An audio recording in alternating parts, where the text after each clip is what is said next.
Olá, amigos, esse é o canal RK Inter trazendo o mais colorado para vocês. O Inter empata com o Atlético Goianiense por 1-1 no estádio Beira-Rio, sem jogar bem. O Inter que saiu atrás no placar. O Inter que levou o gol de Derrick numa falha do mercado, mas em seguida consegue a recuperação e faz o gol de cabeça, um gol de centroavante do Borré, 2 gols em 2 jogos seguidos. Mas o Inter não jogou bem. É bem verdade que o Inter estava com muitos desfalques. É bem verdade que o Internacional vinha de uma viagem cansativa. É bem verdade que o Internacional enfrentou um Atlético Goianiense postado praticamente com todo o time na zaga e é difícil de furar um bloqueio tão forte como fez o Atlético Goianiense. Mas o Inter, no Beira-Rio, com a força da torcida, teria que ter metido, não digo uma goleada, mas vencido de forma mais fácil. O Internacional tem que repensar algumas situações. Luca no time não tem mais condições. Maurício no time não tem mais condições. Entre outras situações que Eduardo Cudê tem que rever os seus conceitos. Vamos ouvir os analistas de rádio, de internet, Fabiano Baldasso, o Ribeiro Neto, o Vaguinha e o Leonardo Meneghetti, além do Guerrinha. Você vai curtir aí os melhores momentos do que pensam os analistas da mídia gaúcha. Veja. Jogo contra grandes, o Internacional se impõe, uma camiseta pesada, né? O Inter gosta de enfrentar os poderosos, se supera, né? Joga bem, até quando perde, como contra o Atlético Paranaense. Mas contra os mais frágeis, né?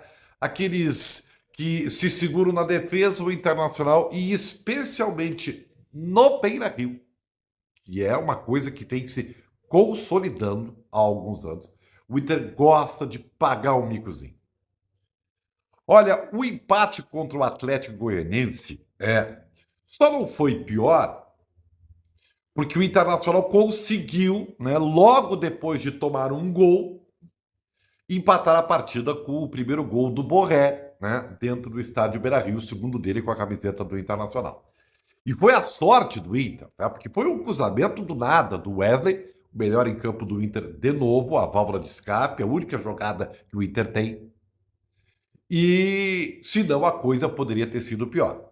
Porque o Atlético Goianiense evidentemente veio para marcar, botou um ônibus e o Internacional, quando tem que propor jogo, reparem nisso, o Inter, quando tem que propor jogo contra defesas fechadas, o Inter não consegue ser criativo, não consegue se movimentar, não consegue furar bloqueio e vive ou de chutes de média distância ou cruzamentos para a área. Aliás, o gol do Inter foi uma bola de cabeça num cruzamento do Wesley. Não vamos tratar com normalidade isso aí, né? Não vamos tratar com normalidade. Porque faz um tempinho aí, o Inter empatou com Tomaiapo no estádio Beira-Rio. E o senhor Eduardo Cudê veio para a coletiva para dizer: jogos internacionais são assim mesmo. Não vamos tratar com normalidade o que aconteceu hoje.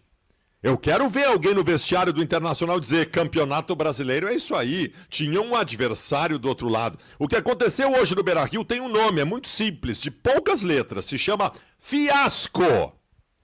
Fiasco o que aconteceu no Beira-Rio.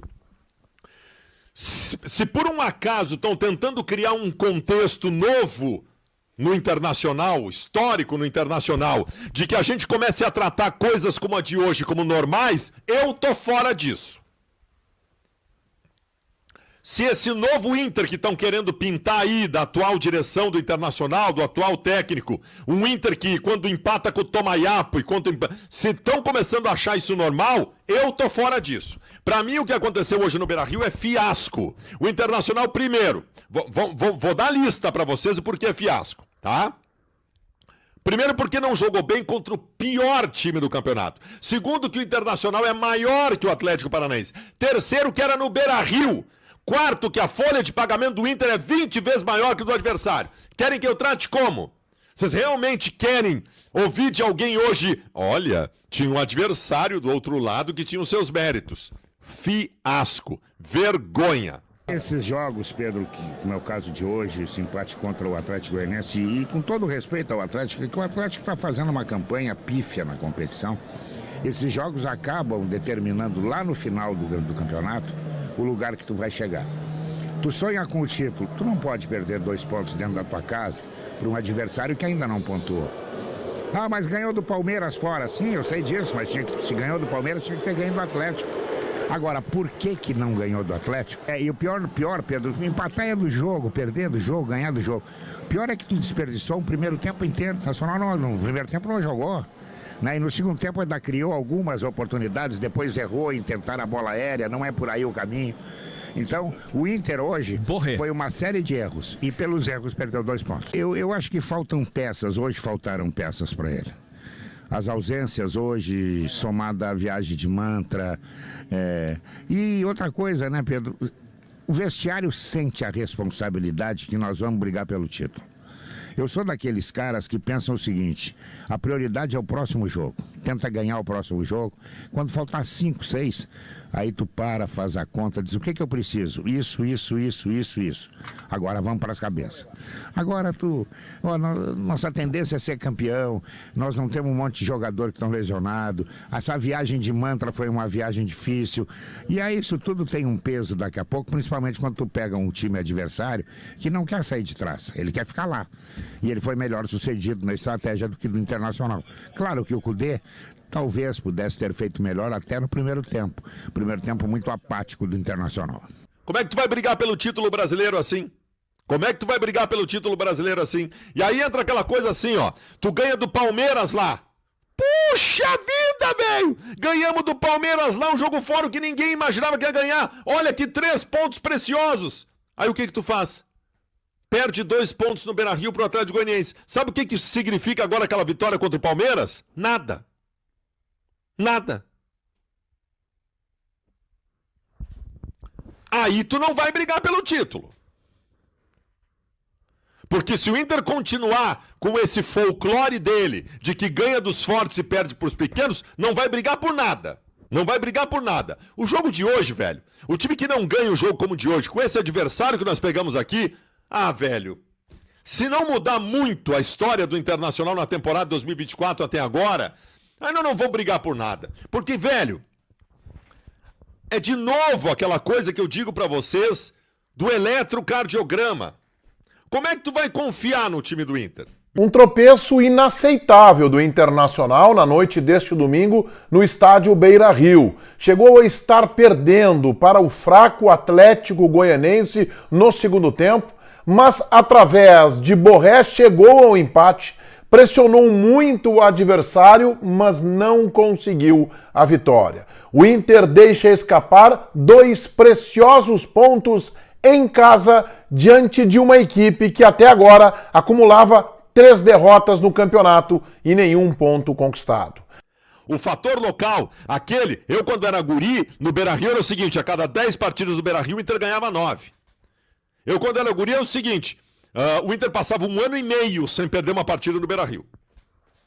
Fator local, Melgar, Caxias, América, Vitória, Olímpia, Juventude. Fator local já era, né? Fator local já era. Não ganho do Tomaiapo, não ganho do Atlético Goianiense. E a torcida com o nariz de palhaço, né? A torcida com o nariz de palhaço, fazendo ruas de fogo, indo num domingo às 8 horas da noite com tempo nublado. Torcida com o nariz de palhaço, para um time que não consegue ganhar do Atlético Goianiense dentro do estado do Beira-Rio. Primeiro tempo, o jogo do primeiro tempo foi assim, daqueles sofríveis, né? O Inter jogando contra o Lanterna, ou vice-lanterna, né? E vice-lanterna no saldo de gols, né? Que tá lá na rabeira da tabela. 3 jogos, 3 derrotas. O Internacional no primeiro tempo, se teve 2 conclusões, 2 finalizações, foi muito, né? O jogo apático, o Internacional morno, né? Com pouca vibração, né? Montou o time com 2 atacantes, que é uma coisa que o Inter ainda não conseguiu ajustar. Eu sei que o Internacional contratou para jogar assim, né? Tanto que contratou Borré e Alar, né? O Cudê iniciou com Borré e Luca, o Alar que veio de lesão entrou depois.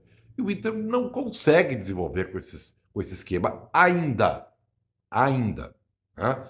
E nesse momento é que a falta bastante, se sente a ausência do Alan Patrick, que é um jogador que articula, não vive um bom momento, é verdade, mas o Maurício naquele setor ali não funciona. Né? O Cudê tentou mudar, botou o Gustavo Prado, tirou o Thiago Maia, botou o Fernando, já tinha tirado o Bruno Henrique para jogar com o volante só, já que o Atlético Goianiense, depois que estava 1-1, ficou completamente com linhas baixas. Ou seja, o Internacional tentou, o Cudê tentou com as peças que tinha para mudar o quadro. Mas, na verdade, o Internacional pressionou, teve volume de jogo, levantou muita bola na área e tal, mas chance de gol mesmo. As coisas só esquentavam quando o Wesley era acionado na extrema esquerda, e aí, na individualidade, ele conseguia alguma coisa, ou se desvencilhava da marcação para fazer um cruzamento, ou mesmo arriscar de média distância. Wesley é um jogador que virou uma referência, e isso não sei se não quer dizer alguma coisa, tá? A gente precisa considerar desgaste físico, que teve realmente, o Inter chegou sexta-feira de tarde a Porto Alegre, não teve tempo para trabalhar, não teve coletivo, isso é informação. Os jogadores cansados da viagem, do jogo lá. Que mais? Adversário postado, os 11 atrás, né, se defendendo durante os 90 minutos, achou um gol. Isso a gente precisa colocar, e principalmente muitos desfalques no time, né? O Cudê tá se virando como pode para escalar o time. Ponto.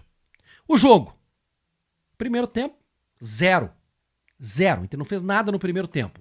Aí passa pela escalação que o Cudê mandou a campo. E aí eu preciso fazer uma crítica aqui pontual. Eu tô quase pedindo licença para criticar o Eduardo Cudê.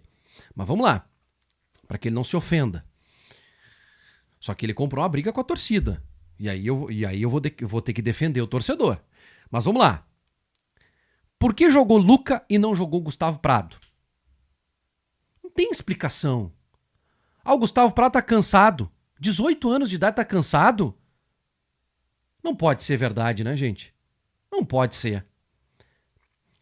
Não foi bem o Luca. Troca no intervalo. Não trocou no intervalo. Então, assim, quando tu tem vários fatores que prejudicam, cansaço, viagem, né, desgaste, desfalques, tu não pode ter a tua margem de erro, ela tem que ser mínima. Mínima. Estou falando de todos, tá? Do treinador e de quem tá lá dentro de campo. Para citar o Maurício, por exemplo. Não fez nada no jogo. Não acerta nada o Maurício.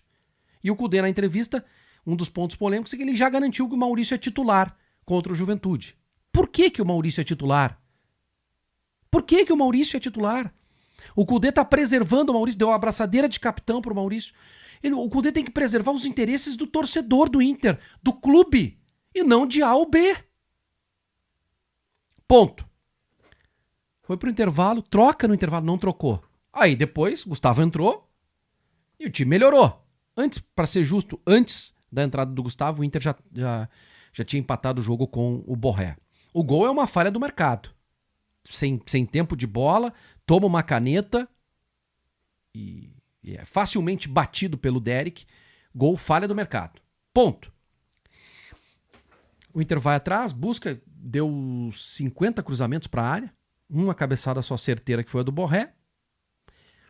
Eu tô considerando aqui, tá, gente, os desfalques. O Inter tá muito desfalcado. E aí, o cara que precisa criar não joga nada, e o treinador que precisa escalar bem, não escala bem. Tá aí, esse foi a análise do jogo Internacional 1, Atlético Goianiense 1. Resumindo, o Inter perde 2 pontos e deixa de estar na parte de cima da tabela entre os primeiros colocados. Por um detalhe, não sabe mais ganhar dentro do estádio Beira-Rio. A todos uma boa noite, beijo no coração e fique com Deus.